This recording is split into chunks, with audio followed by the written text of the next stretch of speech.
आप देख रहे हैं लेटेस्ट कानपुर न्यूज। कानपुर की सभी खबरों को देखने के लिए हमारे चैनल को तुरंत सब्सक्राइब करें।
कि यहाँ के विभाग के लोगों ने क्योंकि क्वारंटीन किया है सारस, इसलिए मौके पे नहीं दिखा सकते थे। उन्होंने सीसीटीवी लगा करके और टीवी के माध्यम से हम लोगों को दिखाया है। मुझे उम्मीद है इसकी देखभाल करेंगे, सेवा करेंगे और उसके बाद सरकार ऐसा निर्णय ले और वन विभाग के लोगों की सूझबूझ की मदद लेकर के जहाँ सबसे ज़्यादा सारस हैं वहाँ भेजे जाएं।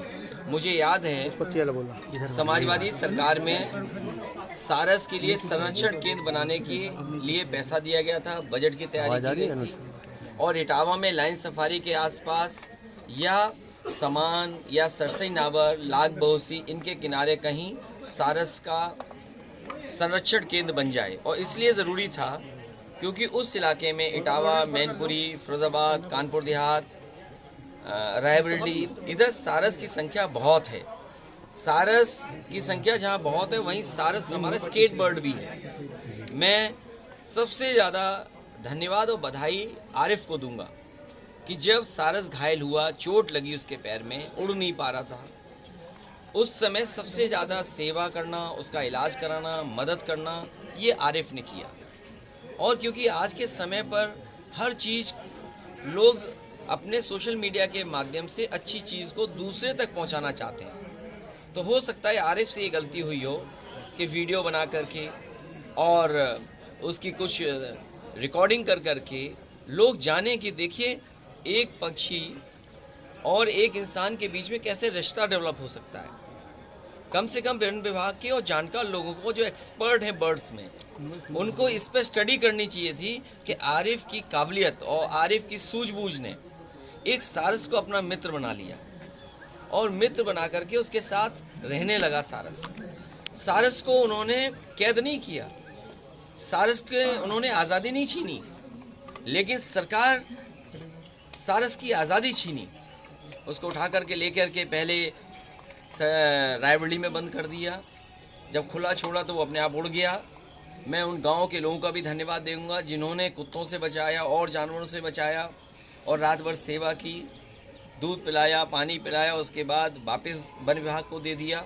अब वन विभाग की और फॉरेस्ट की जिम्मेदारी है कि सारस को उसका संरक्षण करें, उसका स्वास्थ्य बेहतर हो और जो उसका नेचुरल हैबिटेट है उसमें उसको छोड़ें। और जो मुकदमे लगे हैं, जब सारस आपके पास आ गया, सीसीटीवी पे आप देख रहे हो, हमें भी दिखा दिया, तो अब आरिफ पे जुर्माना और कानून की धाराएं क्यों? अगर आरिफ पे कोई कानून बनता है कि जिसके खिलाफ, जिसके तहत कार्रवाई कर रहे हैं, तो आप पिंजड़े में बंद कर रहे हैं, उसके लिए भी कार्रवाई कर सकते हैं, उसका भी कानून है। अगर कानून आरिफ के लिए था तो कानून उसके लिए भी है कि आपने कैद कैसे कर दिया।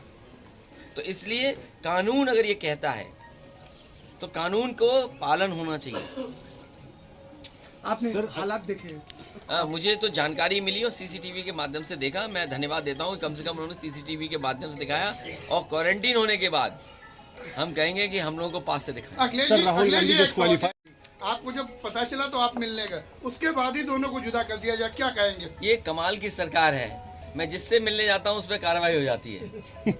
और ये कोई अच्छी परंपरा नहीं है। अगर आप गड्ढे खोद रहे हो तो ये समझ लो गड्ढे अपने लिए खोद रहे हो, और अगर आप जो आज बो रहे हो वो कल काटना भी पड़ेगा आपको। तो अगर आप ये परंपरा डाल दोगे कि अगर मैं किसी इरफान विधायक से मिलने चला जाऊं तो आप महाराजगंज भेज देंगे घर से दूर, कोई हमारी पार्टी का करीब है तो उसके झूठे मुकदमे लगा देंगे आप। आरिफ जो सारस की सेवा कर रहा था, मैं जानना चाहता हूं जब उसको मदद की ज़रूरत थी तो ये कहाँ थे? जब वो घायल सारस था तब सरकार और सरकार के लोग कहाँ थे? तो कम से कम सरकार को ऐसे लोगों का सम्मान करना चाहिए था और कम से कम पुरस्कार देना चाहिए था, जिससे कम से कम लोगों को सारस या किसी पंछी के प्रति प्रेम बढ़ता। सर, राहुल गांधी डिस्क्वालीफाई हो गए हैं, क्या पीएम मोदी की फेस होंगे 2024 में? नहीं, ये साजिश षड्यंत्र बड़ा है, इसलिए आप समझदारी से काम लीजिए। रीजनल पार्टियां लगातार मुकाबला कर रही हैं बीजेपी का, और बीजेपी से मुकाबला करने के लिए स्वतंत्र है कांग्रेस या अन्य दल वो किस रूप में किसके साथ खड़े। सर, लोकसभा में 24 में क्या कांग्रेस के साथ होगी सपा? 24 में भारतीय जनता पार्टी का सफाया होगा और समाजवादी पार्टी का जो आज गठबंधन जो दल हमारे साथ हैं, उन्हीं के साथ हम चुनाव लड़ने जा रहे हैं। जिससे मिलने जा रहा है उस पर कार्रवाई होगी, आप किससे मिलने? मैं अगला तुमसे मिलूंगा। मैं चाहता हूँ तुम पे भी कार्रवाई हो, सर, आज सारस से मिलने लोकप्रिय आप भी हो जाओ। सब्सक्राइब करें हमारे लेटेस्ट कानपुर न्यूज़ चैनल को और बेल आइकन दबाना ना भूलें।